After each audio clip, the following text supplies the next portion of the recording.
하나님 아버지 감사합니다. Святой и милостивый, любвеобильный Отче Божий наш, мы благодарим Тебя. 십자가의 보혈로 저희들을 값없이 구원해 주신 그 크신 은혜 너무나 감사를 드립니다. Господь, благодатью, которую Ты совершил на кресте, Ты спас нас, сделав нас чадами Твоими, Господь, этой безвозмездной великой благодатью одарил нас. 또 소망 없는 이 세상 가운데에서 또 헛되이 살아가야 되는 인생이었었는데 Мы были теми людьми, и у нас была та жизнь, которая должна была прожить бессмысленно в этом мире. 저희들을 불쌍히 여겨주셔서 너무나 큰 천국의 소망을 또 가지며 살아갈 수 있는 삶을 허락하여 주셔서 감사를 드립니다. Но Ты, помиловав нас, даровал нам возможность прожить драгоценной жизнью перед Тобою, и за это мы благодарим Тебя. 그리고 구원받은 이후에 저희들을 바로 데려가시지 않으시고 또 이 땅에 남겨두셨습니다. И также после нашего спасения, Господь, Ты не забрал нас сразу в свой мир, но оставил в этом миру. 그래서 주님께 받은 그 은혜에 또 보답할 수 있는 기회를 또 주심에 감사를 드립니다. И также, Господь, благодарим за то, что Ты даешь возможность, также служа перед Тобою, воздавать за ту великую благодать, которую мы приобрели от Тебя. 하지만 여전히 부족하고 또 여전히 또 연약한 저희들입니다. Господь, мы являемся теми немощными, у нас есть немощное тело наше. 그렇기 때문에 저희들 주님의 몸된 교회 가운데 온전히 거할 수 있도록 늘 지켜주시고 Господь, всегда сохрани и соблюди нас для того, чтобы мы могли пребывать всегда в телесной церкви Твоей. 그 안에서 우리가 또 어떻게 나아가야 되는지 또 주님의 뜻이 무엇인지를 올바르게 깨닫게 하여 주시고 И посредством этого, Господь, дай познание и дай покажи нам, освети свой истинный путь, по которому нам следует идти, Господь. 그 뜻 가운데 순종함으로 주님께 영광 돌리는 삶이 될 수 있도록 인도해 주시기를 부탁드립니다. Через послушание, повиновение Твоей воли, Господь, помоги, чтобы мы могли прославлять только лишь Тебя в своей жизни. 주님 오시기 전까지 복음을 힘써 전할 수 있는 기회를 또 허락하여 주시고 И также, Господь, Ты даровал возможность до Твоего второго пришествия в этот мир усердно проповедовать Твое Евангелие. 한 영혼이라도 더 주님 품으로 돌아가는데 저희들 최선을 다할 수 있도록 인도해 주시기를 부탁드립니다. Господь, помоги, чтобы мы могли делать все возможное, что зависит от нас, для того, чтобы хотя бы одна потерянная душа могла приблизиться к Тебе и прийти к Тебе. 영원히 남는 것은 한 영혼밖에 없습니다. Господь,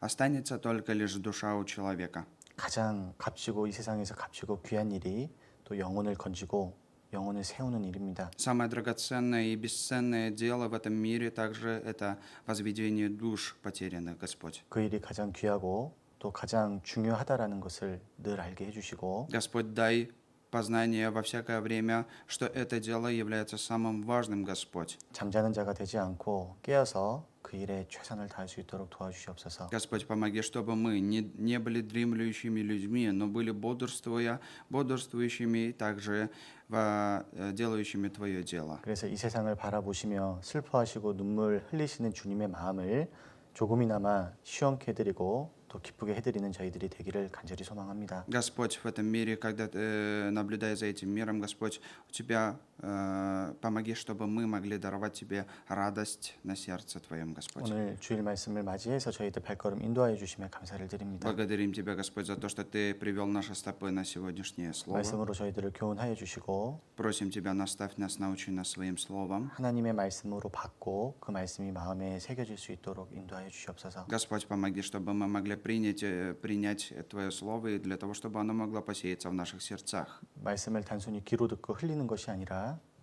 이 말씀이 삶 가운데 능력으로 나타날 수 있도록 인도해 주시기를 부탁드립니다. Господь, помоги, чтобы это слово не могло не только лишь пройти через наши уста, но осталось в наших сердцах, и также мы могли делать его и производить его в нашей жизни. 그로 인해 주님을 기쁘시게 해드리는 삶이 될 수 있도록 인도하여 주시옵소서. И помоги, чтобы наша жизнь могла стать той жизнью, которая может возрадовать Тебя. 언제나 저희를 사랑하시는 예수 그리스도 이름으로 기도드렸습니다. Молимся именем всегда любящего нас, именем Иисуса Христа. 아멘. Аминь. 네, 성경 찾겠습니다. Откроем Библии. 잠언 30장. Откроем Библии притчи 30 главу. 잠언 30장. Книга притчи 30 глава. 잠언 30장 1절로 9절까지입니다. С 1 по 9 стихи. Притчи 30 глава, 664 страница с конца, от начала Библии, 조금 긴데요. Ветхий Завет. 조금 긴데요. 그래도 같이 한번 읽겠습니다. Немножко длинное местописание, но все равно прочитаем его вместе. Притча 30 глава с 1 по 9 стихи. Слова Агура, сына Иакеева, вдохновенные изречения, которые сказал этот человек Ифилу и Акалу. Подлинно я более невежда, нежели кто-либо из людей, и разума человеческого нет у меня. И не научился я мудрости, и познания святых не имею. Кто восходил на небо и не сходил? Кто собрал ветер в пригорошины свои? Кто завязал воду в одежду? Кто поставил все пределы земли? Какое имя ему? И какое имя сыну его? Знаешь ли? Всякое слово Бога чисто, он щит уповающим на него. Не прибавляй к словам его, чтобы не обличил тебя. И ты не оказался лжецом. Двух вещей я прошу у тебя, не откажи мне, прежде нежели я умру. Суету и ложь удали от меня, и нищеты и богатства не давай мне.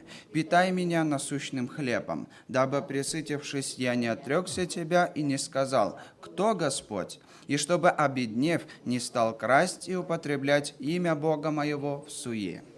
이제 잠언 30장은 아굴이라는 사람이 기록한 이제 성경입니다. 30 глава притчи – это та притча, которая была записана человеком под именем Агул, по имени Агул. Агур. 아굴의 잠언이라고 그러죠. Агур. Здесь говорится Агур.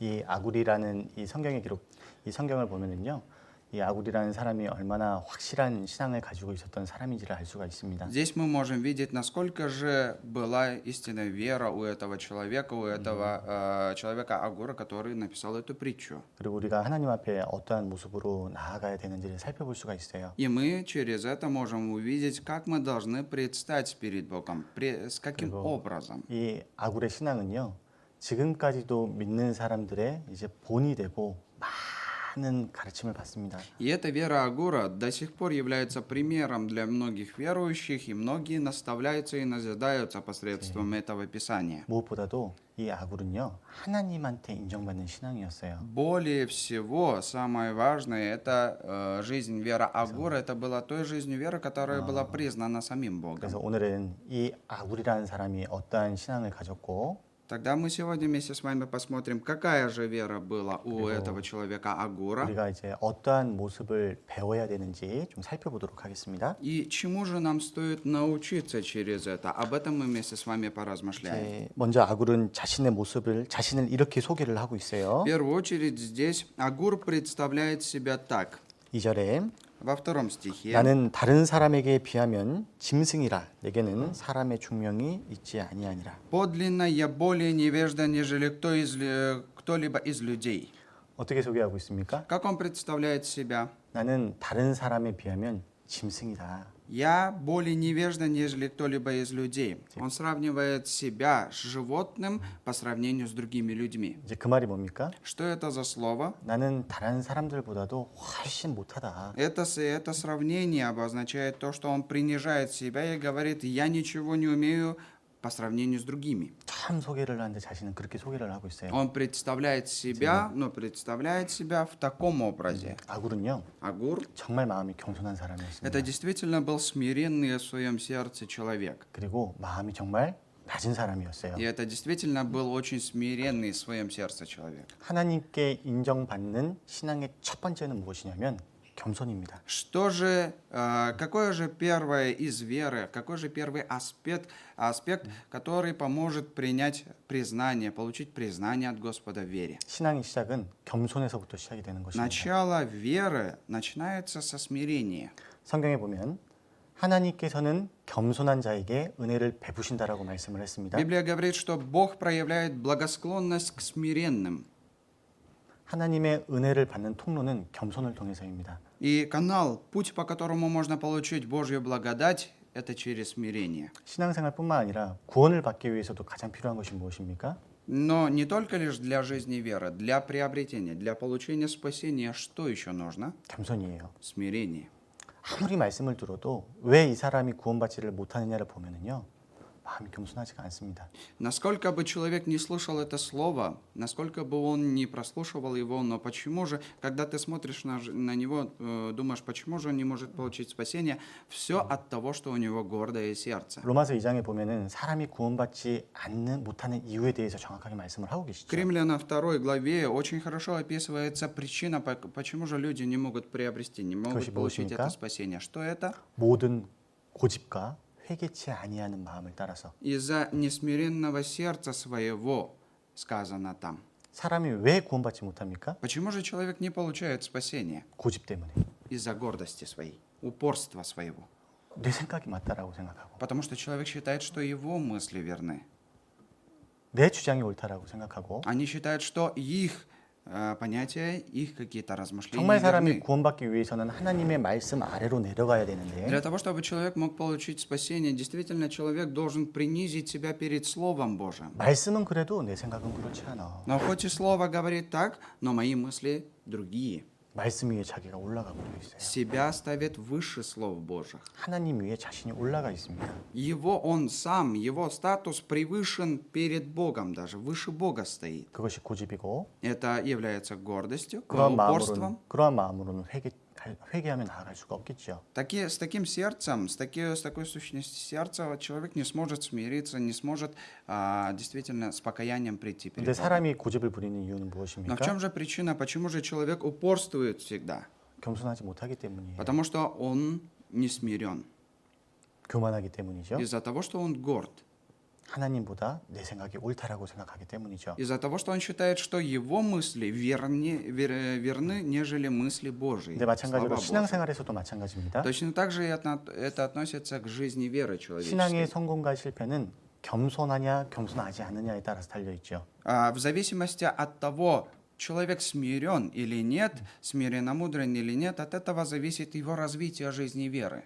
자, 보시면 성경에 기록된 많은 사람들 중에서 성공한 많은 사람들 중에서 공통점이 있습니다. Среди многих записанных в Библии персонажей есть общее со всеми этими людьми, 그것이 바로, с теми людьми, которые достигли какого-то успеха. 그것이 바로 записано. 겸손이죠. Это смирение. 반대로 Но наоборот, напротив, 신앙에서 실패한 모든 사람들의 공통점이 있습니다. если вы посмотрите на всех людей, записанных в этой книге, которые потерпели неудачу, потерпели крах в своей жизни веры, все, у них тоже есть одна общая похожая черта. 그것이 바로 교만입니다. Это гордость.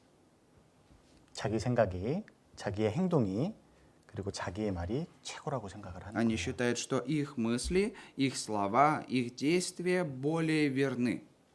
자, 그런데 겸손이 뭘까요? Но что такое смирение? 쉽게 이야기해서 Проще говоря, 이야기해서 겸손은 무엇일까요? проще сказать, что такое смирение. 이제 하나님 앞에 자기를 보는 것이죠. Это значит увидеть себя перед Богом. 자기 자신을 바라보는 것이 아니라 자기 자신의 기준이 되어서 자기 자신을 바라보는 것이 아니라 Не сравнивать себя с собой, самим, не сравнивать себя с другими, но посмотреть на себя перед Богом. 그리고 사람과 사람 사이에서 나를 보는 것이 아니라 Не видеть себя между людьми, не сравнивать себя с другими людьми. 겸손은 하나님 앞에 내 모습을 비춰보는 것입니다. Смирение – это смотреть и сравнивать свой образ с Божьим образом. Перед Богом 사람과 смотреть. 사람 사이에서 내 자신을 바라보면은요, 사람은 금방 교만해집니다. Если человек смотрит на себя в окружении других людей и начинает сравнивать себя с другими людьми, он быстро начинает гордиться этим. 그런데 하나님 앞에서 내 자신을 비춰보면은요, Но если он начинает смотреть на себя перед Богом, 내가 가지고 있는 지식, 능력 이러한 것들이 뭐 얼마나 크겠습니까? мои знания, силы, мысли, которые у меня есть, насколько они велики? 하나님 앞에서 내가 알고 있으면 얼마나 알겠어요? Если я знаю что-то перед Богом, что я знаю? 하나님 앞에서 내 마음이 바르면 하나님 앞에서 얼마나 바르겠어요. Если мое сердце правильное перед Господом, насколько же она праведна? 내가 능력이 있다라고 해도 하나님 앞에서 능력이 있으면 내가 얼마나 있겠습니까? Если у меня есть силы перед Господом, какие это могут быть силы? Это ничто. 사실은 하나님 앞에서 내 모습을 바라볼 때 내가 얼마나 가치 없고 자격 없는 인간입니까? Когда я обращаю на себя взор перед Богом и сравниваю себя перед Ним, я, конечно же, ничего не стоящий 때론 그런 человек. 생각을 하잖아요. Иногда так 이제 думаешь. 신앙생활을 하다가도요. Живя жизнью веры, так мыслишь. 야, 내가 진짜 구원받은 게 기적이다. Действительно удивительно. Чудо, что я получил спасение. 어떻게 나 같은 사람을 구원해 주셨을까? Как же Он спас такого человека, как я? 하나님 앞에 나를 비춰보면은 겸손해질 수밖에 없어요. Если я буду смотреть на себя через облик Божий, я могу смирить себя на самом деле. 그런데 겸손의 반대는 무엇입니까? Но противоположность смирения, что это? 교만이에요. Это гордость. 그럼 그 교만은 쉽게 말해서 무엇일까요? А гордость, если вкратце сказать, что такое гордость? 내가 너보다 낫다. Я лучше тебя. 이게 교만이에요. Это гордость. 사람과 사람 사이에서 나를 비춰보는 것이 교만입니다. Для меня гордость смотреть на себя со стороны других людей, сравнивать себя с другими людьми. 그런데 우리가 하나님 앞에서 우리 자신을 생각을 하면요, 우리가 어떠한 존재인지를 정확하게 깨닫게 돼요. Но когда я сравниваю себя, я смотрю на себя перед Богом, я понимаю, какое я творение и что я за создание. 그래서 하나님 앞에 겸손할 수 있고, Тогда я могу смирять себя, быть смиренно мудрым перед 하나님 Богом. 앞에 겸손할 수 있어야지 사람 앞에서도 겸손해질 수가 있는 것입니다. Когда человек может быть смиренным перед Богом, тогда человек и сможет быть смиренным перед людьми. 하나님 앞에서 겸손하지 못한 사람이 사람 앞에서 겸손할 수는 없습니다. Тот человек, который не может быть смирен перед Богом, не может быть смиренными перед другими людьми. 근데 이 아굴은요, Но этот Агур. 하나님 앞에 정말 겸손한 사람이었기 때문에 사람 앞에서도 겸손할 수가 있었습니다. Агур – это человек, который был смирен перед Богом, поэтому он мог вести себя смиренно перед другими людьми. 우리가 이 아굴의 잠언을 통해서 알 수 있는 것은 낮아진 마음, Из притчи Агура, что мы можем для себя познать, это действительности смиренное сердце. 겸손이 신앙의 출발점입니다. Смирение – это начало пути жизни веры. 그리고 겸손이 모든 것을 깨닫게 해주는 방법입니다. И смирение – это способ, который дает познание всему. Это отправная точка всей веры. 가장 기본이 겸손이에요. И это основа, фундаментальная основа всего – это смирение. 겸손은 모든 것과 연결이 되어 있습니다. Потому что смирение, оно связано, соединено со всеми аспектами другими. 겸손한 사람이 올바른 믿음을 가질 수 있습니다. Тот человек, который смирен, он может в действительности развивать свою жизнь веры. 겸손해야지 순종할 수 있는 거예요. Если человек будет смиренным, то он сможет служить. 겸손하지 못하면요 절대로 순종할 수 없습니다. Если человек не смиренный, он не сможет также послушаться, 신앙의 повиноваться. 가장 기본적인 출발점은 겸손입니다. Отправная точка и в действительности фундамент всей жизни веры – это смирение. 나는 다른 사람에게 비하면 짐승이라. По сравнению с другими людьми, я невежда, животные, так 이 он 아굴은 описывает. 얼마나 겸손한 사람입니까? Говоря эти слова, насколько же Агур – это смиренный человек. 그 3절에 보면 Если в 3 стихе посмотрим, 같이 읽겠습니다. давайте 3 стих вместе прочитаем. «И не научился я мудрости и познания святых, и не имею». 이 아굴은 나는 지혜를 배우지 못했다라고 고백을 하고 있어요. Здесь говорится, я не научился мудрости. 그러니까는 아마 세상에서 많이 배우지 않은 사람인 것 같아요. Конечно же, Агур, наверное, не тот человек, который научился что чему-то многому в этом мире. 근데 주 안에 Не с большим багажом знаний. 근데 주님 안에서 세상에서 많이 배우든 배우지 않든 그건 아무런 상관이 없습니다. Однако, даже если человек образованный, необразованный, перед Богом это не имеет значения никакого. 오히려 세상에서 많이 배우는 것이 지식으로 교만해질 수도 있겠죠. Наоборот, аспект образования или действительно, если человек сильно образованный какой-то, это наоборот может стать препятствиями, может стать причиной гордости человека перед Богом. 하지만 세상에서 많이 배우지는 못했지만 Но хоть он не научился из этого мира многому, 분명히 하나님과 관계되는 것은 깨달을 수가 있습니다. но здесь мы можем понять, что у него действительно сложились правильные отношения с Богом. 근데 아굴은요 정말 중요한 걸 깨달았어요. 알았어요. Агур понял очень важное одно. 그 내용이 4절입니다. Об этом описывается в 4 главе, в 4 стихе. 4절 한번 같이 읽어볼까요? 4 стих, давайте вместе прочитаем. «Кто восходил на небо и не сходил? Кто собрал ветер пригоршницы свои? Кто завязал воду в одежду? Кто поставил все пределы земли? Какое имя ему и какое имя сыну его? Знаешь ли?» 너는 아느냐? Знаешь ли? 너 이 4절의 내용 알아? Знаешь ли смысл 4 стиха? 내가 지금 말하는 거 다 알고 있어? Те вопросы, на которые я задаю, знаешь ли ответы? 근데 난 알고 있어. Но я знаю. 난 이거 알아. Я знаю это. 근데 이 사람이 이걸 어떻게 깨달았는지를 모르겠어요. Но я не понимаю, как этот человек смог познать это. 이거는 계시가 아니면 하나님이 깨닫게 해주시지 않으면 절대로 깨달을 수가 없는 내용이죠. Это смыслы. Если это не откровение от Бога дарованное, если это не те смыслы, которые Господь открыл ему, дал в откровении, то это смысл, который невозможно было понять на тот момент. 특별히 하늘에 올라갔다가 내려온 자가 누구인지 너 아냐? Особенно здесь говорится, кто восходил на небо и не сходил. Знаешь ли, 누구일까요? кто это? 요한복음 3장에 답이 있죠. Именно в Иоаннах 3 главе есть ответ на этот вопрос. 같이 한번 읽도록 하겠습니다. Давайте вместе прочитаем. «Никто не восходил на небо, как только шедший с небес Сын Человеческий, сущий на небесах». 예수님 말고는 없으시죠. Кроме Иисуса нету человека. 근데 이 아굴은요. Но Агур, 그 답을 알고 있었어요. он знал ответ на этот вопрос. 하늘에 올라갔다가 내려온 자가 누구인지. Кто восходил на небо и не сходил? 그러니까 하늘에 자유롭게 아무의 도움도 받지 않고 자유롭게 왔다 갔다 할 수 있는 분이 누구인지. Кто же тот, который без всякой помощи, без всякого затруднения может переходить с небес на землю? 그 우주 만물을 창조한 사람이 누구인지. Кто же создал все это творение? Кто поставил всему край? 그 이름이 무엇인지.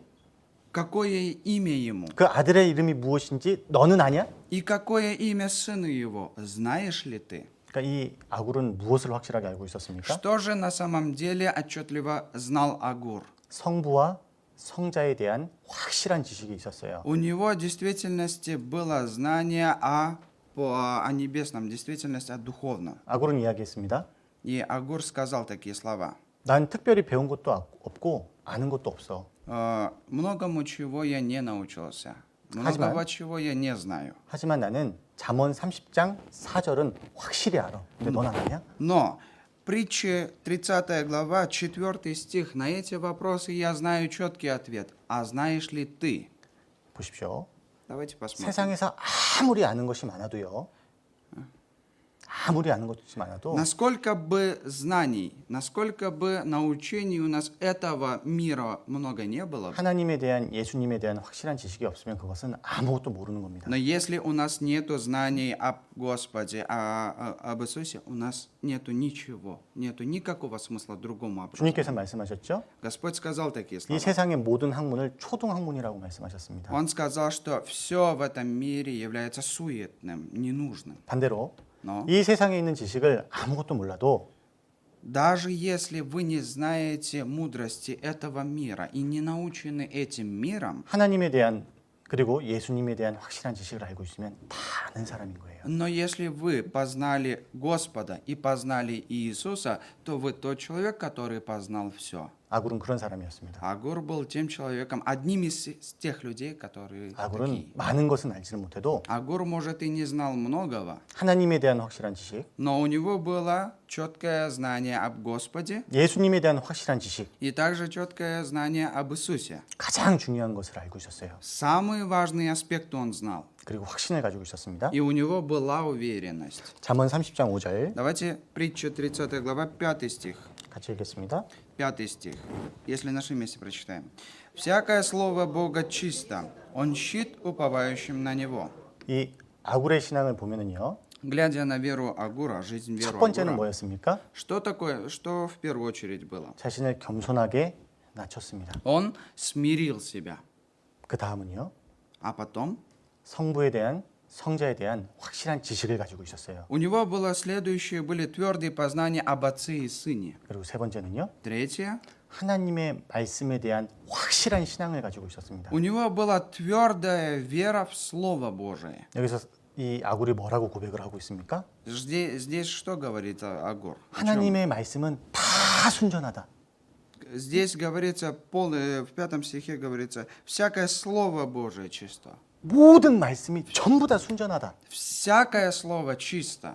하나님은 Все 그를 Слово. 의지하는 자의 방패시다. Но здесь и также говорится щит, уповающий на него, на это слово. 아굴이 실제로 경험을 한 거예요. Агур на самом деле он познал это, он испытал это на себе. 정말 하나님의 말씀에 기대어 살아가다 보니까는 하나님을 의지하며 살아가다 보니까는 하나님이 나의 방패시다라는 것을 삶 가운데서 경험을 한 거예요. В своей жизни, на своем опыте, уповая на Слово Божие, уповая на Господа, он понял, что так необходимо, и это верный путь. 그래서 하나님의 말씀은 전부 다 순전하다. Поэтому он говорит чисто полное Слово Божие. 6절 В 6 стихе, 같이 읽겠습니다. давайте вместе прочитаем 6 стих. «Не прибавляй к словам его, чтобы он не обличил тебя, и ты не оказался лжецом». 하나님의 말씀은 순전하다라는 것은 깨끗하다라는 것이죠.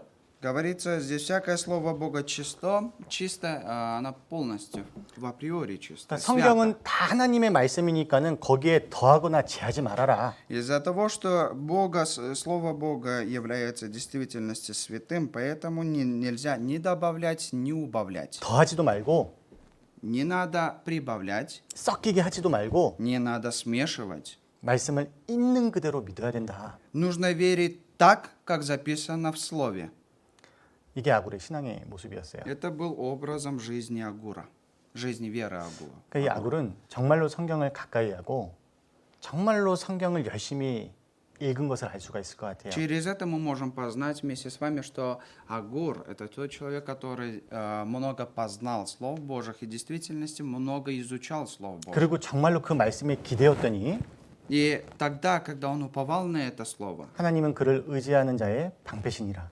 он сказал, что щит тем, кто уповает на него. 정말 그랬다는 거예요. У него на самом деле в жизни было так. 그래서 자신이 정말 경험한 것을 성경에다 기록한 거예요. И то, что он испытал в своей жизни, он записал в Библии. 그래서 보면 2절은요. Если посмотреть во 2 стихе, 자신을 얼마나 하나님 앞에 낮추었는지의 그 모습을 볼 수가 있고 через 2 стих мы четко можем вместе с вами рассмотреть, насколько же он себя смирил перед 그리고 Богом. 4절은 В 4 стихе, 성자와 성부와 성자에 대한 확실한 정말로 지식이 있다라는 것을 볼 수가 있고 через 4 стих мы можем познать, насколько же у него твердая вера в Сына и Отца.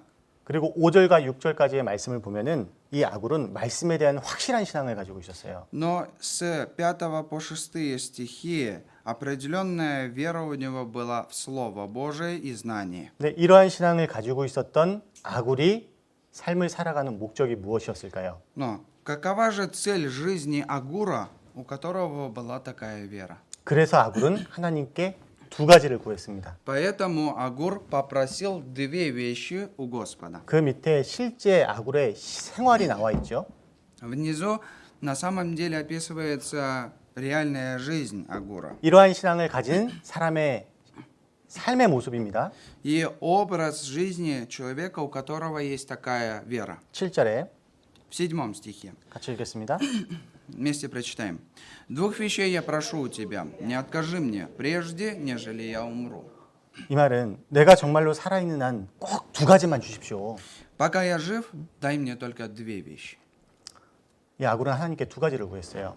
Агур, человек этот Агур попросил 2 вещи у Господа. 솔로몬은 하나님께 지혜를 구했죠. Соломон попросил мудрости у Господа. 그리고 다윗은 여호와의 집에 거하는 것을 구했습니다. Давид искал поселение в доме Господа. 근데 이 아굴은 무엇을 구했을까요? Но Агур чего же желал? 이 두 가지를 구했는데 2 вещи он попросил. 죽기 전에 꼭 들어주십시오. Перед моей смертью, пока я не умер, пожалуйста, сделай. 내가 이 услышь меня. 죽기 전에는 두 가지만은 꼭 들어주십시오. До моей смерти, пока я жив, пожалуйста, 2 вещи только услышь. 잘하게 구하고 있어요. Искренне он просил. 8절에 В 8 стихе 같이 읽겠습니다. вместе прочитаем. «Суету и ложь удали от меня, нищеты и богатства не давай мне, питай меня насущным хлебом». 첫 번째는 허탄과 거짓말을 내게서 멀리 하옵시며. Суету и ложь удали от меня. 첫 번째는 허탄과 거짓을 내게서 멀리 하옵시며. Первое, суету и ложь удали от меня. 허탄이라고 하는 것은 무엇일까요? Что такое суета? 껍데기입니다. 껍데기. Это внешний какой-то облак, фантик. 속이 빈 거예요. Внутренность пуста, но фантик есть. 껍데기만 있는 신앙, 형식만 있는 신앙 갖지 않도록 해주십시오. Господь сделает так, чтобы моя жизнь, вера, была не такой, что фантик есть, снаружи все хорошо, но внутренности нету ничего. 그리고 위선된 신앙, 거짓된 신앙을 가지지 않도록 도와주십시오. И помоги, чтобы я приобрел для себя не чистую, не ложную веру. 그러니까 이 아굴은 허탄과 거짓을 내게서 멀리 하옵소서. В первую очередь он попросил, чтобы суету и ложь удалил от него Господь. 이 아굴은요 정말 하나님 앞에 진실되고 정직된 신앙생활을 하기를 원했던 거예요. Действительно, Агур перед Господом возжелал иметь чистую и нелицемерную жизнь веры. 구원받은 그리스도인들은 Спасенные христиане 언젠가는 반드시 그리스도의 심판대 앞에 서게 될 겁니다. рано или поздно однажды предстанут пред судилищем Христа. 그리고 그 심판대를 통과할 때 남길 수 있을 만한 것이 있는 그런 신앙생활을 할 수 있도록 도와주십시오. И когда вы проходите через это судилище, он просит: Господь, помоги, чтобы я без стыда предстал перед этим судилищем, чтобы у меня была чистая моя вера. 속이 텅텅 빈 신앙생활이 아니라 Не такая, чтобы пустая жизнь вера была. 남에게 보여주기 위한 그런 신앙생활이 아니라 Не жизнь веры, чтобы показаться другим.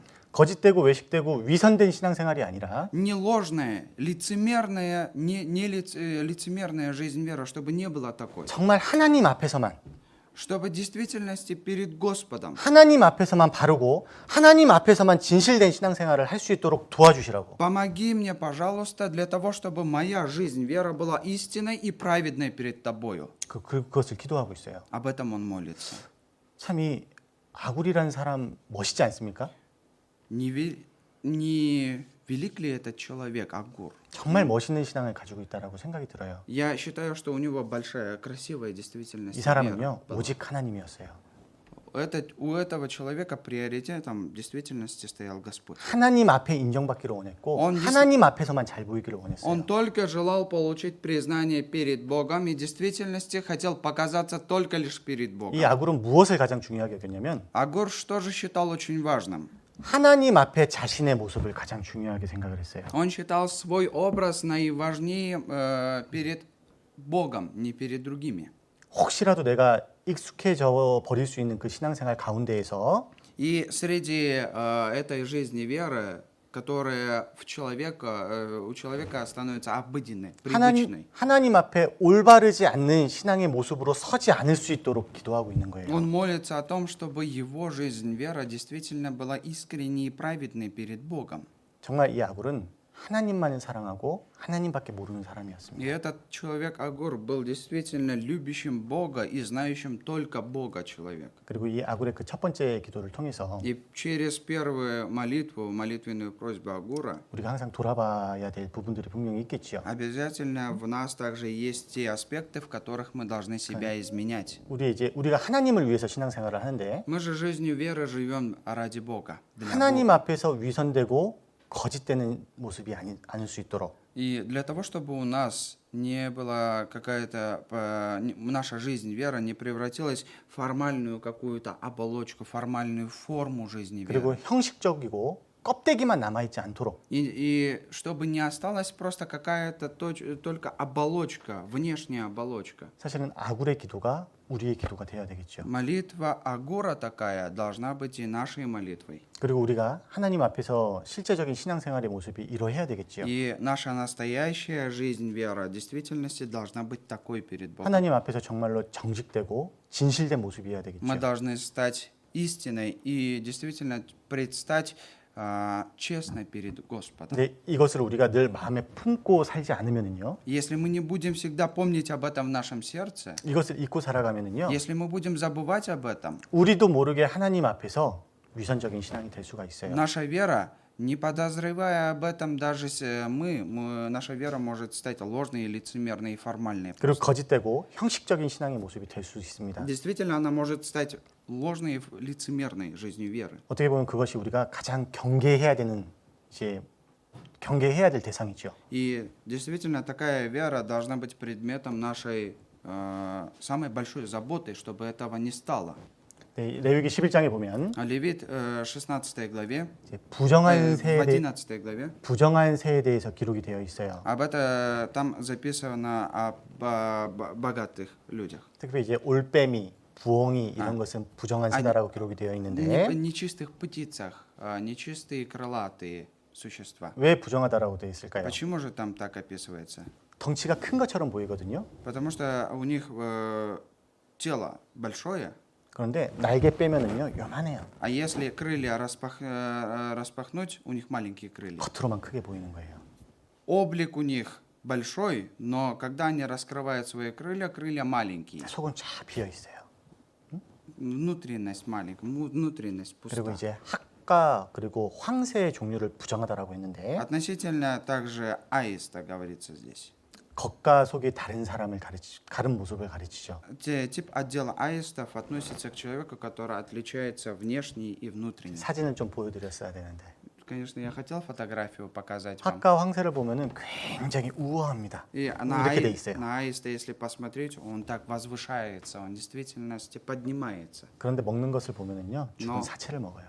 Что он кушает? Он кушает живность, мертвую живность. 근데 그것을 왜 하나님께서 부정하다라고 Но 하시냐면 почему же говорится, что это некрасиво? Почему это говорится неправильным? 우리의 Богом? 신앙이 이와 같이 거짓된 신앙, 위선된 신앙, 외식된 신앙, 남보이기를 위한 신앙이 되어서는 안 된다라는 것을 가르쳐 주시는 것입니다. Через эти аспекты Господь показывает, что наша вера не должна быть ложной верой, не должна быть лицемерной верой, не должна быть в действительности других видов и обманчивой, оболочкой просто. 민수기 15장입니다. Числа. 민수기 15장 37절. Книга числа, 15 глава. Книга чисел, 15 глава. 민수기 15장 37절로 41절. Книга чисел, 15 глава, с 37 по 41 стихи. 같이 읽겠습니다. 읽어주세요. Книга числа, 15 глава, с 37 по 41 стихи, я вам прочитаю. «И сказал Господь Моисею, говоря, объяви сынам Израилевым и скажи им, чтобы они делали себе кисти на краях одежды своих в роды их, и в кисти, которые на краях вставляли из голубой шерсти, и будут они в кистях у вас для того, чтобы вы, смотря на них, вспоминали все заповеди Господни и исполняли их, и не ходили вслед сердца вашего и очей ваших, которые влекут вас к блудодейству, чтобы вы помнили и исполняли все заповеди мои, и были святы перед Богом вашим. Я Господь Бог ваш, который вывел вас из земли египетской, чтобы быть вашим Богом. Я Господь Бог ваш». 이스라엘 민족들은 옷에다가 이런 이제 술을 달고 다녔어요. Израильский народ носил 네. у себя на краях одежды такую веревку. Веревка была. 그런데 여기에다가 Кисти. 청색 끈을 갖다가 더해서 달았어요. И в этой кисть, они эту кисть обворачивали в голубую шерсть. 모든 유대인들이 그랬어요. У всех иудеев было такое 그러니까 на 옷을 이렇게 одежде. 달고 다니면은 청색 끈이 보일 수밖에 없어요. Если у него на одежде эта кисть, эта веревка, еще и голубая шерсть, конечно же, она будет замечена перед 근데 глазами 청색 끈을 людьми. 단 이유가 뭘까요? Но в чем же причина, почему же они носили эти кисти с голубыми шерстями? 청색은 하늘색이잖아요, 그렇죠? Голубой цвет, это же цвет неба, правильно? 그 청색을 Цвет 보면은 небес. 청색끈을 보면은 하늘을 생각하는 거예요. Когда они смотрели на эту голубую шерсть, чтобы они задумывались о небесах. 하늘을 생각하면 자연스럽게 하나님이 떠오르게 되고 Когда ты смотришь на небеса, автоматически у тебя непроизвольно в мысли приходит сам Господь. 하나님이 떠오르면 당연히 하나님의 말씀을 떠오르게 하는 А 거예요. если Господь приходит у тебя в мысли, значит и ты начинаешь вспоминать о заповедях Его. 그래서 늘 하나님의 말씀을 기억하고 하나님의 말씀을 준행하기 위해서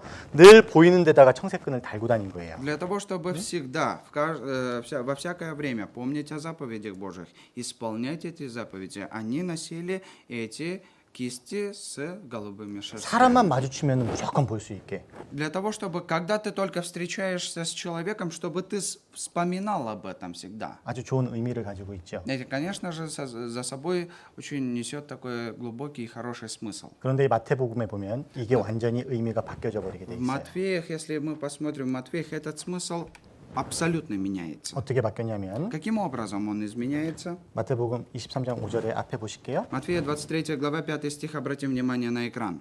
같이 한번 읽어볼까요? Вместе прочитаем. «Все же дела свои делают с тем, чтобы видели их люди, разрешают хранилища свои и увеличивают воскрили одежд своих». 이게 사람에게 보이려고 차게 되는 거예요. Это становится образом для того, чтобы показаться людям. 그래서 옷수를 더 크게 하고 И еще большую одежду одевают. 청색끈을 다는 것은 원래 하나님을 생각하고 하나님의 말씀을 기억하고 그것을 준행하기 위함인데 И кисть с голубой шерстью носили для того, чтобы помнить о Господе, для того, чтобы помнить заповеди Божии. 근데 예수님 당시의 유대인들은 그걸 사람들에게 보이려고 Но во время Иисуса, когда Он пребывал в этом мире, израильтяне и иудеи пытались показаться этим людям. 그리고 자신을 높이고 자신을 드러내기 위한 방법으로 사용을 한 거예요. Они начали использовать этот метод для того, чтобы возвысить себя перед другими и показаться перед другими людьми. 외식이죠. Это в действительности гордость. 외식하는 용도로 사용되게 된 Это в 거예요. действительности плохим образом они использовали. 사실 우리의 신앙생활이 이와 같이 되지 않기를 우리가 늘 조심하고 주의해야 됩니다. И мы всегда, во всякое время должны в действительности относиться к этому осторожно, чтобы образ нашей жизни не стал таковым. 자, 보십시오. Давайте посмотрим. 여기 봐보세요. Посмотрите сюда. 우리가 신앙생활을 하는 목적이 무엇입니까? В чем же смысл? Какая же цель жизни нашей веры? 하나님께 잘 보이기 위한 거예요. Для того, чтобы показаться перед Богом. 하나님께 인정받기 위한 것입니다. Для того, чтобы получить признание перед Богом.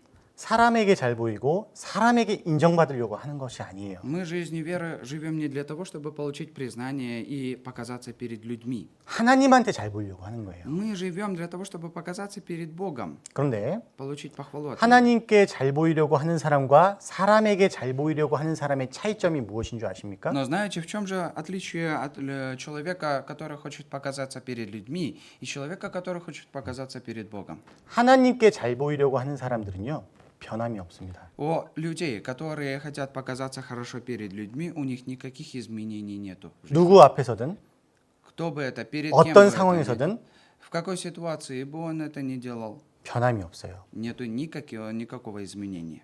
왜냐하면 신앙이라는 말은 Потому что жизнь, вера... 신앙이라는 뜻이 무엇이냐면 Что такое жизнь, вера? В чем же он несет смысл за собой? 말씀을 따라간다라는 뜻이 있습니다. Жизнь, вера — это следовать за Словом Божиим. 근데 말씀은 변하지 않죠? Но Слово неизменимо. 말씀을 붙잡고 따라가는 신앙생활은 어떠한 상황 가운데에서도 변하지가 않는 거예요. Жизнь, вера, она неизменима в любой ситуации. 말씀은 변함이 없기 때문에 Из-за того, что Слово не меняется никогда, 말씀을 붙잡고 나아가는 삶은 변함이 없는 거예요. тот человек, который уповает только лишь на Слово и держится за Слово, он никогда не меняется. 그런데 Но 사람에게 잘 보이려고 하는 사람은요, тот человек, который пытается показаться перед людьми, 사람에 따라서 상황에 따라서 신앙의 모습이 바뀌어 в 버립니다. зависимости от человека, в зависимости от ситуации, он начинает менять свою жизнь веры, колебаться в ней. 그것은 신앙이라고 할 수가 없겠죠. И это нельзя назвать жизнью веры. 우리는 하나님께 잘 보이려고 신앙생활 하는 거지 사람에게 잘 보이려고 신앙생활 하는 거 아닙니다. Мы живем жизнью веры для того, чтобы показаться перед Господом, а не перед людьми. 신앙은 말씀을 따라가는 것이 신앙이지 Жизнь веры — это следование за Словом Божьим. 사람을 따라서 이리 갔다 저리 갔다 하는 것이 신앙은 아니에요. Жизнь веры — это не такая, чтобы следовать за одним человеком, потом за другим. Это не жизнь веры. 그것은 하나님이 먼저가 아니라 사람이 먼저인 사람들이 그렇게 하는 거예요. Те люди, которые так живут, у них в приоритете становится не Бог, а человек сам. 그것은 신앙이 아닙니다. Это не жизнь веры. 인정에 이끌려서 가는 거예요. Это просто лишь у него охота и получить признание от других людей. 하나님은 Показаться. 그것을 싫어하십니다. Это Господь не любит, это лицемерие. 하나님한테 잘 보여야죠. Перед Богом мы должны показываться. 하나님한테 인정받으려고 해야죠. Мы должны стараться получить признание от Господа.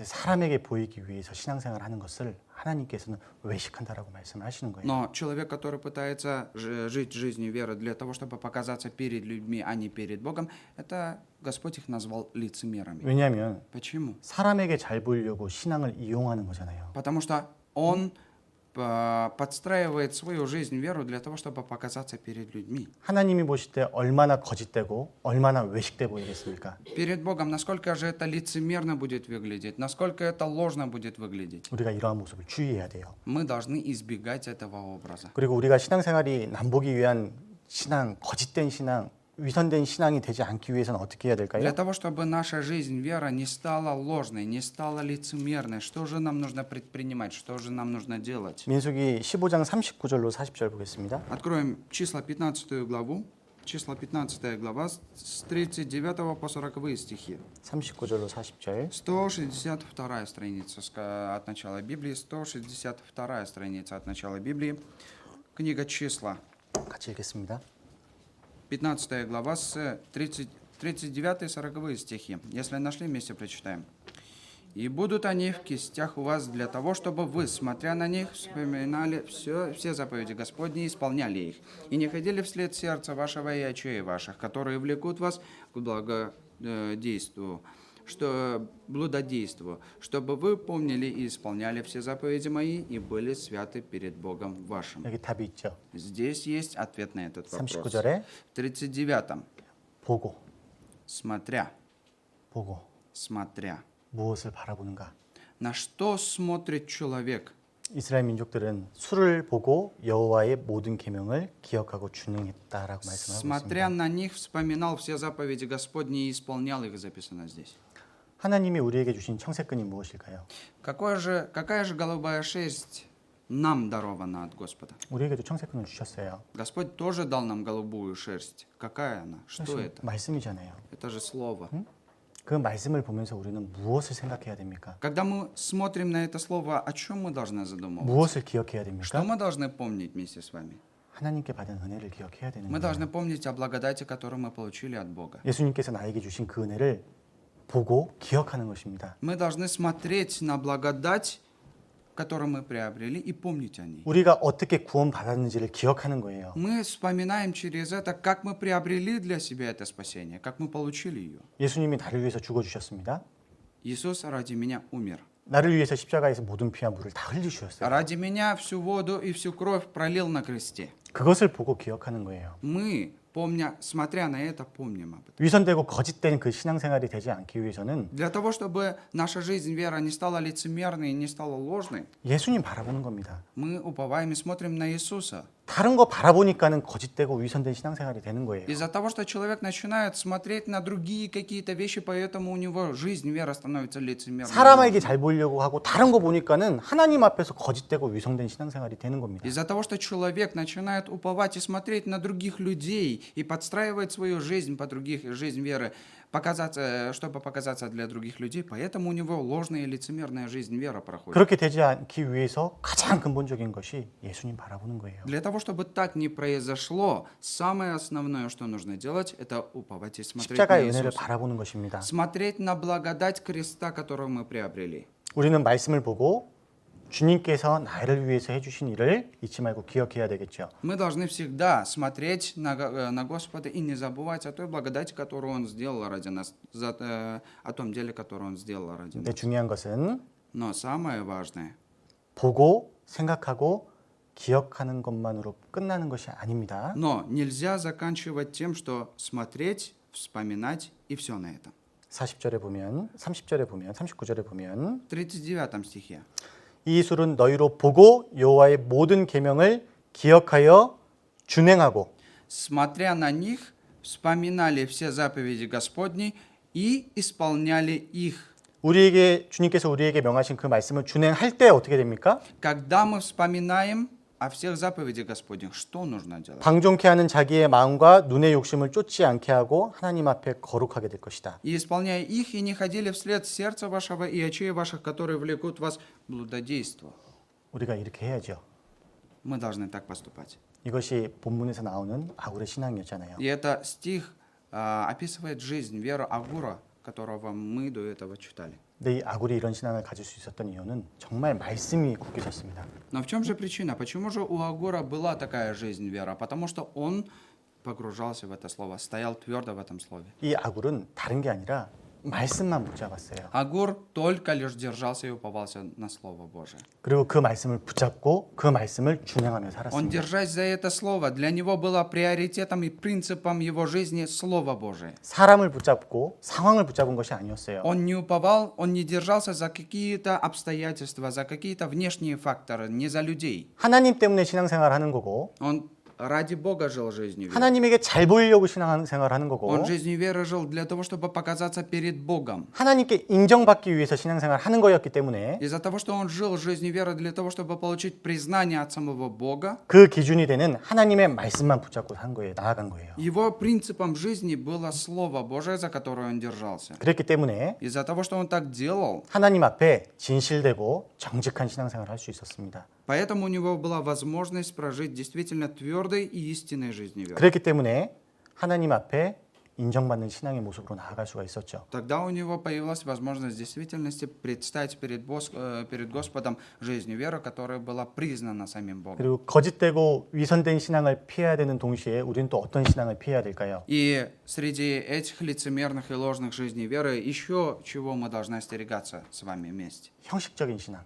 И также каким-то знаниями. 아는 Теоретической 비어 있고 жизнью. 껍데기만 있는 신앙은 반드시 피해야 되죠. Теоретическая жизнь веры – это знание. Просто есть знание, но оболочка есть и все. 구약 시대에 보면 В ветхозаветнее время 이스라엘이 계속해서 하나님의 말씀에 불순종하고 타락하게 되었죠. израильский народ все время не послушался Слову Божьему и все время погружался в блудодейство свои. 그런데 그 이스라엘이 그렇게 되었던 가장 근본적인 죄는 Но 무엇이었을까요? какая же была основной грех, основная причина, почему же израильский народ так поступал? 가장 근본적인 죄. Самый основной грех, фундаментальный грех. 마음이 쏙 빠져버렸어요. 마음이 쏙 빠져버렸어요. Сердце отдалилось. 마음이 없이 행했습니다. Они все делали без какого-то рвения. 모든 게 다 형식적이었어요. У них было просто лишь в привычку все. 이사야 1장 Исайя, 1 глава. 이사야 1장 11절로 12절. Исайя, 1 глава.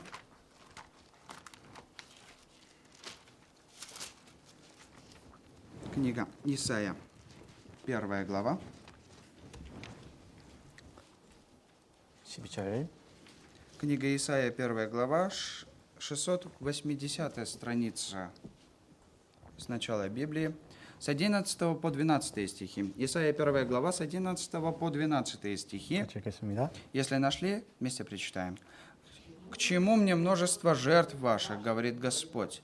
Я пресыщен всесожжениями овнов и туком откормленного скота, и крови тельцов и агнцев, и козлов не хочу. Когда вы приходите являться перед лицом мое, кто требует от вас, чтобы вы топтали дворы мои?» 이스라엘은 하나님 앞에 제물도 드리고 또 제사도 지내고 하나님을 섬기는 모습도 있었습니다. У израильского народа был образ действительно пожертвований перед Господом. Они приносили жертвы, служили Богу. 근데 그 문제는 Но проблема. 그 모습이 너희가 내 앞에 보이러 오니 단순히 보여주기 위한 형식적인 모습이었다. Однако проблема заключалась в том, что это было просто лишь формальное проявление их действий. 무엇이 빠져 있습니까? Чего же не было у них? 마음이 쏙 빠졌어요. У них не было сердца, не было желаний в их деле. 이스라엘의 근본적인 죄는 마음이었습니다.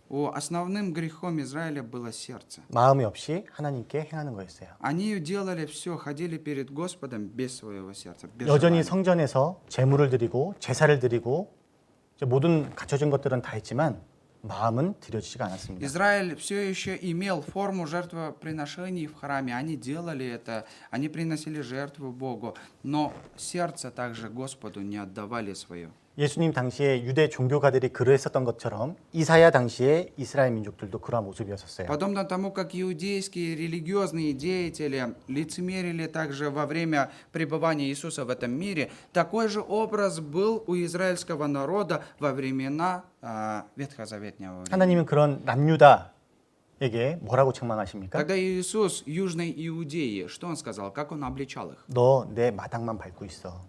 Вы топчете мои дворы. 내 마당만 밟을 뿐이니라. Мои дворы топчете. 마음이 있으면 마당 앞에서 끝나는 게 아니라 쭉 들어오겠죠. Если бы они даровали свое сердце Господу, они бы не топчились просто во дворах, они бы заходили внутрь храма. 마음이 없으니만 겉에만 그냥 탁. Из-за того, что у них не было сердца никакого даровано в этом деле, они просто лишь двор потопчили и ушли.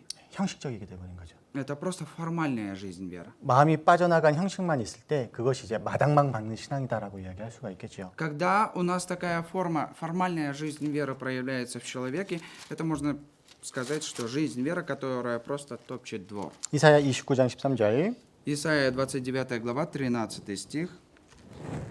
Исайя 29 глава, 13 стих, 같이 읽겠습니다. 702 страница. Если нашли, вместе прочитаем. «И сказал Господь, так как этот народ приближается ко мне устами своими и языком своим чтит меня, сердце же его далеко стоит от меня, и благовение их передо мною есть изучение заповедей человеческих». 이스라엘의 근본적인 문제는 마음이 떠나갔다라는 거예요.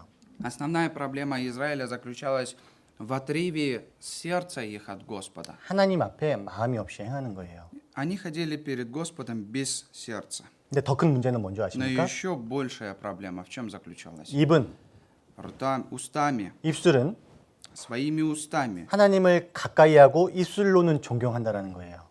Устами они возвышали Господа. Они были близки устами к Богу. 삶 가운데에서 하나님께 범죄하고 타락의 길을 계속 걸어가고 있는데 Они живут жизнью, продолжая грешить, идти по пути тления.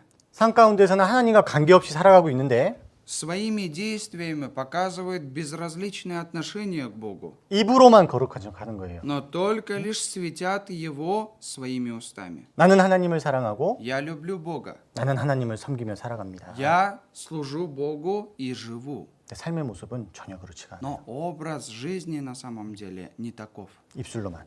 Только лишь устами это делают. 마음이 쏙 빠졌죠? Сердца у них не было в их действии. 하나님이 보실 땐 정말 외식되는 모습이죠. Это действительно лицемерный образ перед Богом. 근데 이제 이스라엘 민족이 이와 같았습니다. Но израильский народ был таковым. 근데 이제 우리도 마찬가지로 이럴 수가 있어요. Но наш образ тоже может стать таким на самом деле. 얼마든지 형식적으로만 주님을 섬길 수가 있습니다. В любой момент мы можем начать служить формально вместе с вами ради Бога. 내가 어떻게 보면 교회 나오는 것만으로 만족하면서 살 수가 있어요. Да, в некоторых моментах я могу жить, насытившись, и только тем, что я прихожу в церковь. И этого мне будет достаточно. 근데 중요한 거는 Но важное, 마음까지 같이 와야죠. нужно сердцем приходить же. 마음까지 같이 와야 되는 것이 Нужно 중요한 거예요. сердцем приходить сюда. Это является важным. 마음이 함께 오는 것과 형식적으로 오는 것의 차이점은 무엇일까요? Приходить формально и приходить со всем сердцем сюда. В чем же различие? 무엇일까요? В чем же разница? 내가 정말로 주님을 섬기는 마음이 진실되고 마음을 주님께 드리는 삶과 그냥 형식적으로만 주님을 섬기는 삶의 분명한 차이점이 무엇일까요? В чем же различие того, формально я живу ради Бога, просто лишь облик какой-то есть, или дарую свое сердце, делаю все возможное, искренне все делаю? В 어렵지 чем 않죠. разница? Конечно же, нетрудно ответить. 아니, 삶의 모습 보면 알죠. На образ жизни можно посмотреть. 어떤 모습으로 삶을 살아가는지 보면 알 수 있죠. Когда ты посмотришь на образ жизни человека, тогда ты поймешь, в чем разница. 정말로 하나님을 가까이하고 하나님을 존경한다면 Если действительно человек любит Господа, уважает, превозвышает Его и служит Ему, 당연히 죄로부터 구별되고 거룩한 삶을 살아가기 위해서 힘쓰겠죠. конечно же, он будет стараться отделяться от греха и держать себя в праведном пути перед Богом. 그리고 정말로 하나님의 말씀을 거룩하고 존경하게 여긴다면 Если он в действительности ценит Слово Божие и превозвышает Слово Божие, 하나님의 말씀에 순종하며 살아가겠죠. конечно же, он будет жить жизнью веры, послушания этому Слову. 그리고 정말로 하나님을 가까이하고 존경한다면 Если на самом деле человек превозвышает Господа и хочет быть рядом с Ним, близок, 하나님이 원하시는 일을 위해서 수고하고 힘쓰고 희생하며 살아가겠죠. Конечно же, ради дел Божьих он будет трудиться, стараться и служить, жить. 그리고 거기에 따른 열매가 반드시 맺히겠죠. И среди всех его действий, проявления таких действий, будут и плоды обязательно. 그런데 그러한 삶의 모습은 전혀 없이 Но если у человека нету такого образа жизни вообще, 입으로만 только лишь словами, если говорить 버그, Бог, 입으로만 고다이, только лишь устами будет говорить 하라슈 «Кудай», 작시 한다라면은 хорошо, джахши, с таким принципом будет жить, 입술로만 하나님을 존경하는 이스라엘 민족들과 다를 게 뭐가 있습니까? тогда в чем же различие этого человека, в чем же отличие этого человека от израильского народа, который тоже, точно так же формально все делал? 그리고 그런 이스라엘의 모습을 하나님께서는 어떻게 생각하셨을까요? Тогда какой же образ был у израильского народа перед Богом? Как 말라기 считал это? 말라기 1장 6절입니다. Малахия. Малахия 1 глава, 6 стих. 말라기 1장 6절. Малахия 1 глава, прошу прощения, 6 стих. Предпоследняя книга Ветхого Завета. Последняя книга Ветхого Завета, прошу прощения, последняя книга. Малахия 1 глава, 6 стих. 923 страница. Книга Малахии, 1 глава, 6 стих.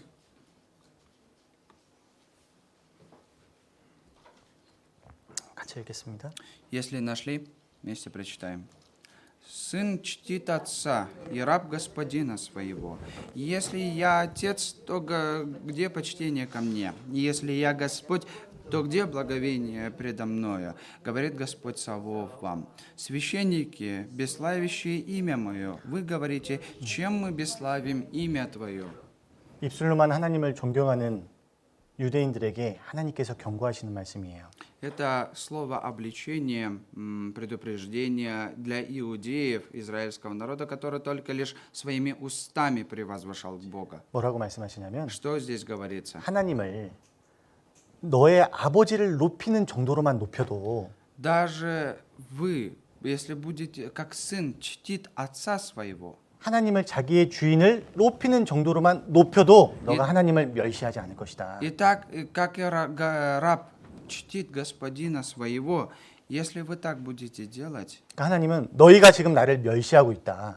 вы получите благоволение от меня, но вы сейчас действительно бесславите меня. 근데 이스라엘 백성들은 거기에 대해서 무엇이라고 대답을 하고 있습니까? Но израильский народ что отвечает на это? 우리가 어떻게 주를 더럽게 하였나이까? Чем мы бесславим имя Твое, Господь? 우리가 주님을 어떻게 그렇게 멸시해요? 우리 그런 적 없어요. Нету у нас таких провинений перед Тобою, нету. Мы не бесславили имя Твое. 그러니까 하나님을 멸시하면서도 하나님을 무시하고 있으면서도 스스로 하나님을 잘 섬기고 있다라고 착각하고 있는 거예요. Даже бесславя имя Господа, не уважая Его, они считали, что они превозвышают Господа. 우리는 하나님을 잘 섬겼습니다. Мы хорошо служим Господу. 우리는 하나님을 멸시하지 않았습니다. Мы не оскверняли Господа. 하나님이 너희가 나 지금 멸시하고 있다라고 얘기하는데 우리 그런 적 없어요. Господь говорит, что вы бесславите имя Мое, но израильский народ говорил, нет, мы так не делаем. 그리고 하나님이 자신을 하나님을 멸시했다라는 증거로 이렇게 말씀을 하시죠. И в доказательство в свое слово о том, что они оскверняли имя Господа, он доказательства приводит такие. 자, 말라기 7절로 8절 1장. Малахия 1 глава с 7 по 8 стихи. Если нашли, вместе прочитаем. «Вы приносите не жертвенник мой, нечистый хлеб. Не говорите, чем мы бесславим тебя. Тем, что говорите, трапеза Господня не стоит уважения. И когда приносите в жертву слепое, не худо ли это? Или когда приносите хромое и больное, не худо ли это? Поднеси это твоему князю, будет ли он доволен тобою, и благосклонно ли примет тебя, говорит Господь Саваоф».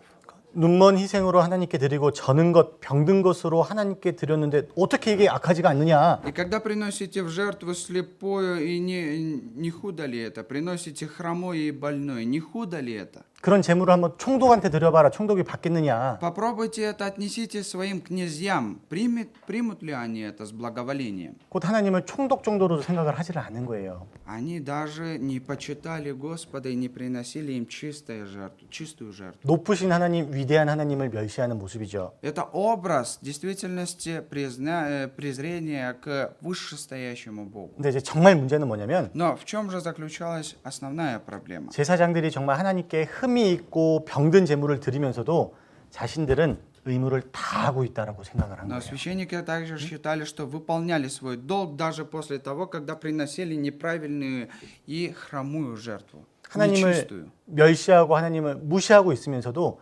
자신들은 하나님을 잘 섬기고 있다라고 착각하고 있는 거예요. Они презирали Бога, игнорировали Бога, но считали себя служащим правильно для Господа. 이게 가장 무서운 거예요. Это самое страшное. 이게 사실은 신앙생활 가운데서도 가장 무서운 겁니다. И это самое страшное, что может произойти в жизни веры человеческой. 자, 보십시오. Давайте посмотрим. 마음이 쏙 빠져버리고 형식적인 신앙생활에 갇혀버리니까 어떻게 됩니까? После того, когда сердце отпадает от всех дел, когда мы начинаем жить все, когда мы начинаем все делать формально просто, 영적으로 무지해져 버리게 되어 버렸어요. стал духовно невежественным, 감각이 둔해져 버렸습니다. полностью у него осточертела вот внутренность его. 마음이 없으면 이와 같이 될 수가 있다라는 거예요. Если нету сердца у человека, внутренность его становится таковым. 마음이 쏙 빠져버리고 형식적인 신앙을 계속 해나가다 보면은 이렇게 될 수 있다라는 Когда 거예요. человек отбрасывает сердце от этого дела, когда начинает формально ко всему относиться, начинает все формально делать, у него образ жизни таким будет. 하나님은 인정해 주시지 않는데 Господь не признает такую жизнь. 자신은 하나님을 잘 섬기고 있다라고 착각할 수가 있는 거예요. Господь сам не признает такую жизнь, но сам человек считает, что он правильно служит ради Бога. 근데 하나님 앞에서 가장 큰 문제 중에 하나가 무엇입니까? И перед Богом самая большая проблема какая? 착각이에요. Это иллюзия. 그럼 인간이 하나님 앞에서 가장 지을 수 있는 큰 착각은 무엇입니까? Какая самая большая иллюзия, которую может вообразить себе человек? Как сам себя человек может обманывать? 정말 착각하지 말아야 되는 착각. Иллюзия того, которая действительно не должна быть у человека. 자신은 구원받지 않았는데 구원받았다라는 착각. Иллюзия того, что он спасен. 자신은 Но по факту он не получил 자신은 спасения. 의롭지 않은데 의롭다라는 착각. Иллюзия того, что человек не праведен, он еще не свят, но считает себя святым. Он обманывает самого себя. 유대인들이 왜 구원 못 받았습니까? 예수님 당시에 Почему же иудеи не получили спасения во времена Иисуса? 자기가 구원받았다라고 착각해서 구원 못 받았어요. Потому что они находились в своей какой-то иллюзии. Они считали себя уже спасенными и святыми. 스스로가 의롭다라고 착각했기 때문에 의롭게 되지 못했습니다. Из-за того, что у них была своя какая-то иллюзия о том, что они уже святы, и им не нужно освящаться. И поэтому они считали, что им это не надо. 자신이 의로운데 예수님이 뭐가 필요합니까? Они сами считали себя святыми. Иисус зачем им нужен был тогда? 그리고 구원받고 신앙생활 가운데에서도 우리가 사실은 그렇지 않는데 하나님을 잘 섬기고 있다라고 착각할 수가 있죠. И даже после спасения, после начала жизни веры, мы также можем пребывать в некой иллюзии и в самообмане о том, что мы живем хорошей жизнью веры, правильной жизнью веры. 사실 그게 문제라는 거예요. Это является проблемой большой. 신앙생활 못 할 수 있어요. Может что-то не получаться в жизни веры у 당연히 человека. 부족하고 연약해서 못 할 수 있어요. Естественно, человек немощный, что-то у него может не получаться. 절대 그것이 흠이 되지 않습니다. Это, конечно же, не является какой-то большой проблемой. 근데 하나님이 흠으로 잡으시는 건 뭐냐면 Но что же считает проблемой Господь?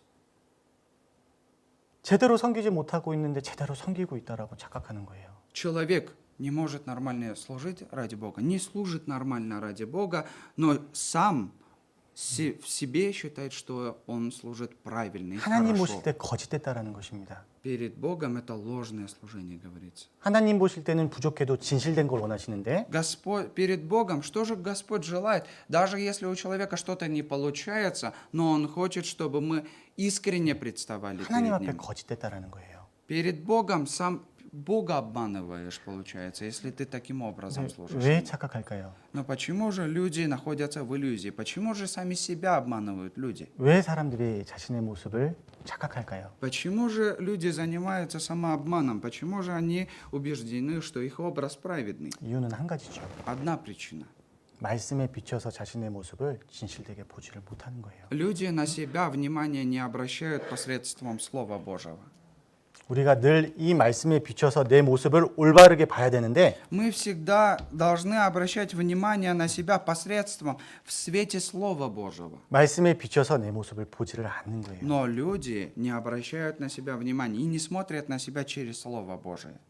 그렇기 때문에 착각하게 되는 거죠. Поэтому человек находится в самообмане и в каких-то своих иллюзиях. 우리가 항상 말씀에 비춰서 내 모습을 봐야 돼. 다른 사람을 보는 거 아닙니다. Во всякое время мы должны смотреть на себя через Слово. Не надо смотреть на других людей через Слово. 말씀 읽다가 다른 사람 생각하시면 안 돼요. Когда вы читаете Слово Божие, не надо думать о других людях. 이 말씀 읽다가 아, 이 형제가 이 자매가 이렇게 이 말씀 보고 이렇게 해야 되는데 Когда читает человек Слово, допустим, какое-то местописание прочитал и думает, вот это слово для этого брата, это слово для этой сестры нужно. 아니 말씀은 내 자신에서 비춰봐야 되는 거예요. Слово, вы должны в Слове обращать внимание только лишь на себя. 그게 가장 중요한 거예요. И это самое важное.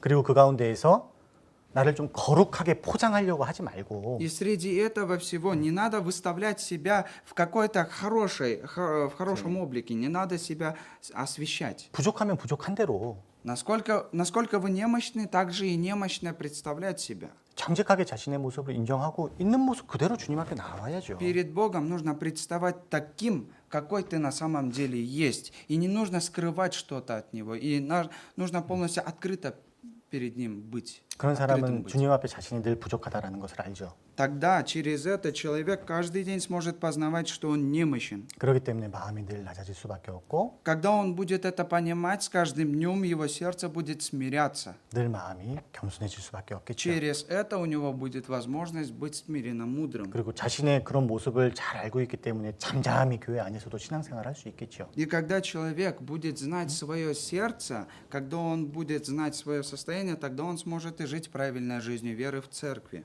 우리가 정말 진실된 마음이 없이 이 그냥 형식적인 신앙생활이 사실 이거 굉장히 하나님 앞에서 큰 죄이죠. На самом деле, перед Господом большой грех жить такой формальной жизнью веры. облик, чтобы был, а внутренность. 우리는 별로 크게 생각하지 않아서 그냥 지나갈 수 있지만 하나님이 보실 때 형식적인 신앙, 껍데기 신앙은요 굉장히 하나님 보실 땐 큰 죄입니다. Формальная жизнь вера, просто облик жизни веры для нас может пройти мимолетно, мы можем не придать особое значение этому, но для Господа это в действительности большой грех. 미가서 6장 Михея. 미가서 6장 Откроем 6절로 8절 Михея, откроем Михея. Михея, 6 глава. 미가서 6장 6절로 8절 Книга Михея, 6 глава. 나움 미가 나움 하박국 Авакум, Наум, 아니 미가 나움 하박국 Михей.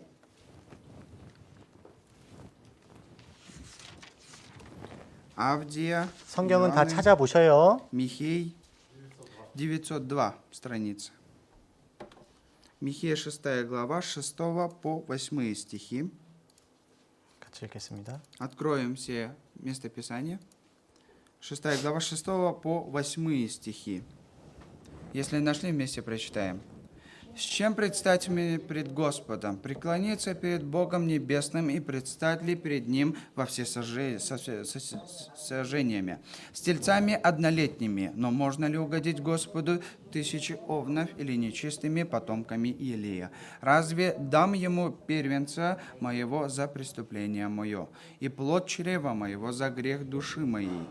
О человек, сказано тебе, что добро и чего требует от тебя Господь? Действовать справедливо, любить дело милосердия и смиренно мудренно ходить пред Богом твоим». 여기 정말 하나님이 원하시는 것이 나타나 있죠. Здесь действительно показывается, чего же на самом деле хочет Бог. 7절에 В 7 стихе. 이런 많은 재물들을 원하겠냐? Разве Господь желает этих многих жертвоприношений? 어떤 뭐 종교적인 뭐 형식 이런 것들을 중요하게 여기겠냐? 그게 아니다. Каких-то религиозных ритуалов, жертвоприношений, Он этого не желает, Бог. 근데 우리 시대 교회 보면 형식을 중요하게 생각을 하잖아요. Но в 이렇게 해야 되고 нынешней 저렇게 해야 되고. Но в нынешнюю эпоху, в нынешнее время многие же подчеркивают религиозные какие-то ритуалы, и это нужно делать, то нужно делать. 근데 물론 규모를 갖추는 것은 필요합니다. Конечно же, иметь какую-то формальную такие вещи можно. 근데 정말 중요한 것은 무엇일까요? Но что же на самом деле очень важно? 하나님께서는 신령과 진정으로 예배하는 자를 찾으신다라는 거예요. Здесь говорится, что с искренним сердцем должен приходить человек к Богу. 하나님은 하나님을 향한 진실된 마음을 원하신다라는 Что 거예요. же 다른 게 хочет? 아닙니다. Что же хочет Бог получить от человека? Искреннее сердце его. 하나님은 마음을 받기를 원하십니다. Господь хочет, чтобы мы с искренним сердцем представали пред Ним. 모임에 이렇게 나와 있는데 Вот мы собираемся здесь, приходим на собрание. 몸은 와 있는데 마음은 멀어져 있고 Если тело хоть и пришло сюда, тело здесь сидит, но сердце отдалено от этого места. 봉사는 하는데 마음은 없고 Служим, но сердца нет. 이렇게 말씀을 듣는데도 몸은 이 자리에 있는데 마음은 없어요. Хоть и мы сидим на этом месте, слушаем Слово, хоть и тело присутствует на этом месте, но сердца в этом месте нету вашего. 그럼 어떻게 될까요? Если у человека так будет, что тогда? 말씀이 삶 가운데 능력으로 나타나는 것이 아니라 Тогда это слово будет проявляться не в действиях в жизни человеческой, 그냥 말씀 듣고 감상으로 끝나는 거예요. просто лишь благодарностью все закончится. 마음이 없으면 Если сердца нет у человека, просто лишь он будет благодарен за это слово 마음이 и все на 없으면 этом.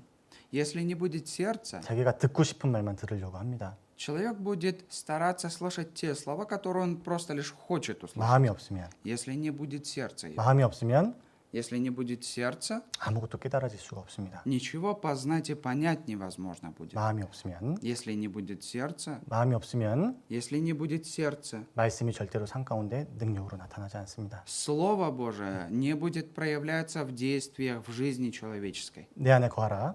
Прибудь во мне. 그 거한다라는 말이 Что это значит пребывать в нем? 단순히 몸만 거하는 것이 아니에요. Не просто лишь телесно пребывать в нем. 몸과 마음이 함께 거해야 된다는 것을 말씀하고 Сердце 있는 и 것입니다. тело должно прилепиться полностью в нем.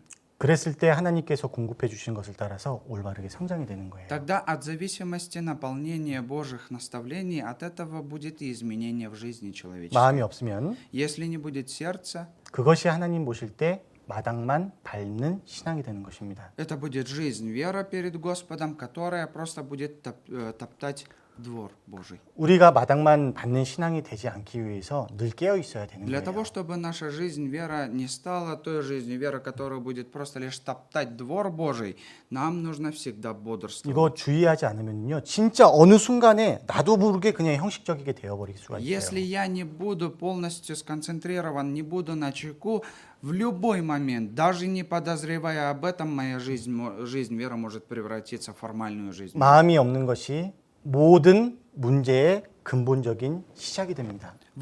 Проблема всего начинается от начала сердца. Нету сердца, тогда начинается проблема у человека. 그리고 그것이 형식적인 신앙, 껍데기뿐인 신앙이 С 돼버리는 этого 거예요. момента начинается формальная жизнь вера, просто лишь оболочка. 그리고 중요한 것은 그것을 하나님이 가장 싫어하십니다. И наиболее важное, этого не желает Господь сам. 내 아들아 내 마음을 내게 주며 하나님이 원하시는 것은 우리의 마음이다라는 것을 잊지 않았으면 좋겠습니다. Хотелось бы, сын мой, отдай сердце твое мне, сказал Господь, и хотелось бы, чтобы мы могли даровать свое сердце ему. 자, 잠언 30장입니다.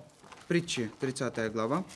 잠언 30장 Притча, 30 глава, 8절 8 стих. 그리고 아굴이 죽기 전에 하나님께 구했던 두 번째 기도가 있죠. Есть вторая молитва, которую произнес Агур, вторая просьба у Господа перед его смертью. 첫 번째가 뭐였습니까? Первое, что было? 허탄과 거짓말을 내게서 멀리하옵시며 Суету и ложь удали от меня. 정말 하나님 앞에 진실되고 정직된 신앙생활을 할 수 있도록 도와주십시오. Помоги мне для того, чтобы у меня была действительно искренняя и нелицемерная жизнь вера. 이것이 우리의 아굴의 기도이기도 하지만 우리의 기도가 되어야 되겠죠. Конечно же, эта молитва не должна быть не только лишь молитвой Агура, но и должна стать и нашей молитвой. 그리고 또 한 가지의 기도는 Но 무엇이었을까요?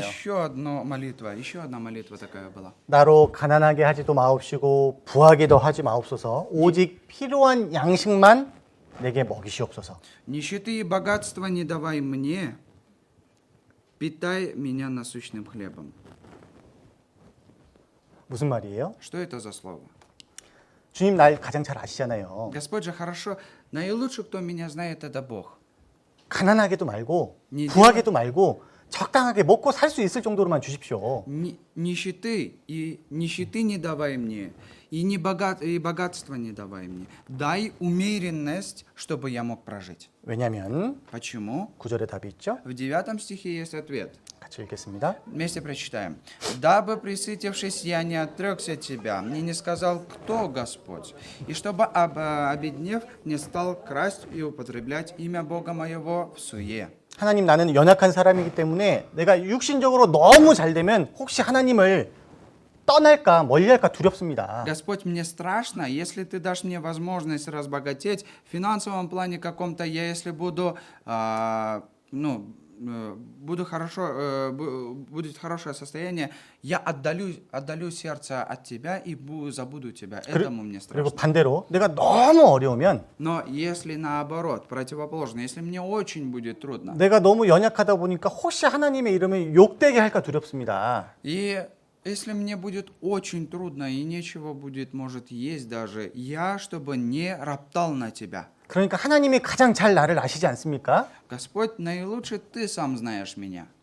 내가 신앙생활 잘할 수 있도록 그것만 나한테 주십시오. Просто лишь дай ту меру, которая будет полезна для моей жизни веры. 이것이 아굴이 하나님께 간절히 구했던 기도 내용이에요. И это в действительности искренняя молитва, которую произнес Агур перед Богом. 너무 멋있지 않습니까? Некрасиво ли это?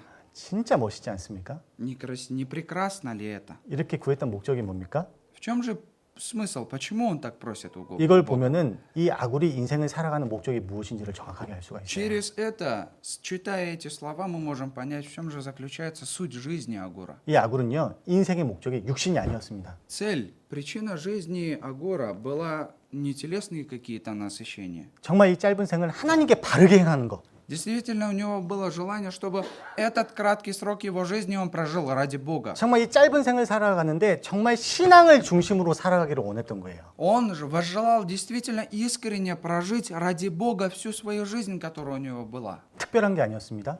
Особенностей у него не было никаких. 하나님 우선주의, Просто лишь приоритетом у него в жизни был Бог. 신앙 우선주의였어요. Просто лишь жизнь, вера у него была в жизни его приоритетом. 너희는 먼저 그의 나라와 그의 의를 구하라. Прежде же ищите Царствие Божие, 이것이 그리스도인의 신앙생활, Царствие праведности. 이것이 그리스도인의 신앙생활의 가장 기본적인 원리죠. Это же самый основной, фундаментальный образ христианина, желание 이 христианина. 아굴은 그게 가장 중요했던 사람이에요. Агур – это тот человек, который наиважнейшим образом считал эти вещи. 너희는 먼저 그의 나라와 그의 의를 구하라. Прежде ищите же Царствие и 이게 가장 праведности 중요했던 его. 사람이에요. Это он считал главным. 그리고 그런 아굴을 하나님께서는 인정해 주신 И 거예요. такой Агур получил признание от Господа. 사실 우리의 신앙생활이 이와 같아야 되겠죠. На самом деле наша жизнь, вера должна стать такой. 그리고 우리가 하나님께 구하는 기도가 이와 같은 기도가 되어야 되겠죠. И молитвенные просьбы наши перед Господом должны быть такими. Так. 정말 여기 앞에 계신 분들이 하나님 앞에서 진실된 신앙생활이었으면 좋겠습니다. Хотелось бы, чтобы все здесь сидящие люди, ваша жизнь, вера должна была, чтобы была искренняя жизнь 그리고 веры перед 사람이 Богом. 아니라 하나님께 잘 보이셨으면 좋겠습니다. И хотелось бы, чтобы вы возжелали показаться не перед людьми, а для того, чтобы вы могли получить признание от самого Бога. 제가 여러분들을 위해서 기도하는 내용이 За что я молюсь? О 기도하는 чем 내용 я 중에 한 молюсь 가지가 за вас? 무엇이냐면 Смысл моей молитвы. 여기 계신 분들이 하나님께 인정받으시는 분들이 되게 해달라고 기도하고 있어요. Я всегда молюсь за вас о том, чтобы вы стали теми людьми, которые получат признание от Бога. 사람에게 잘 보이기 위함이 아니라 하나님께 잘 보이는 신앙생활. Не жизнь веры, которая будет показываться перед людьми, которой можно хвастаться перед людьми, но можно получить признание перед Богом. 정말 하나님께 인정받으셨으면 좋겠습니다. Хотелось бы, чтобы вы на самом деле получили признание от Бога. 하나님께 잘 보이셨으면 좋겠습니다. Хотелось бы, чтобы вы показывались Богу. 근데 하나님께 잘 보이기 위해서 무엇을 기준으로 삼아야 될까요? Но для того, чтобы показаться перед Богом, для того, чтобы принять признание от Него, что же нужно сделать? Самое 말씀이에요. важное. Самое важное, что нужно, это Слово. 다른 게 아니라 말씀 붙잡고 살았으면 좋겠습니다. Самое важное, не другие вещи, чтобы вы уповали не на другие вещи, но только лишь держались за Слово. 정말 신앙생활을 하면서 여러 가지 것들이 들어와요, 그렇죠? Когда мы живем жизнью веры, многие вещи прибывают, многие вещи постигают 그래서 нас. 여러 상황도 보게 되고 Многие события происходят в нашей жизни. 사람들도 보게 되고 Многих людей встречаем. 근데 붙잡아야 될 많은 것들이 들어오게 돼요. Но многие вещи приходят в нашей жизни, многие события, в которых мы должны удержать себя. 근데 정말 하나님에게 잘 보이고 싶고 하나님께 인정받고 싶으면은요. Но если действительно человек хочет получить признание и показаться перед Богом, 다른 거 다 필요 없어요.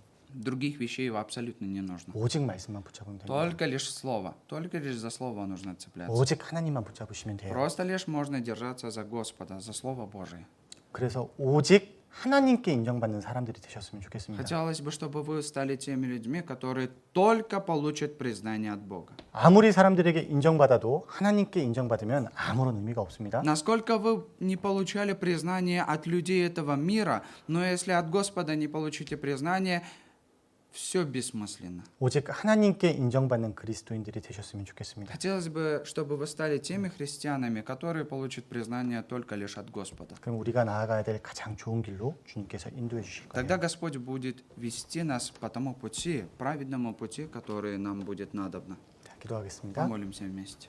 하나님 감사합니다. Господь Отец наш, мы благодарим Тебя. 오늘도 또 아굴의 신앙을 잠언을 통해서 또 하나님 앞에 합당한 신앙의 모습이 어떠한지를 또 살펴보았습니다. Также, Господь, через сегодняшнее слово, через образ жизни Агура мы посмотрели и поразмышляли о том, что какая же праведная жизнь должна быть у 우리가 нас. 정말 아굴의 모습처럼 주님 앞에 신앙생활을 할 수 있도록 도와주시고 Господь, также да, помоги для того, чтобы наша жизнь, вера могла подобать жизни вера Агура. 그를 통해서 여기 계신 모두가 오직 하나님께만 인정받고 또 하나님께만 잘 보이는 그런 신앙생활이 될 수 있도록 도와주시기를 부탁드립니다. Также, Господь, просим Тебя, помоги, чтобы жизнь вера всех сидящих здесь людей стала жизнью вера, которая может показаться не для людей этого мира, но только лишь ради Тебя, Господь. 그를 통해서 높여주시고 또 영광을 주시는 것은 하나님께서 하시는 일이십니다. И, Господь, дело,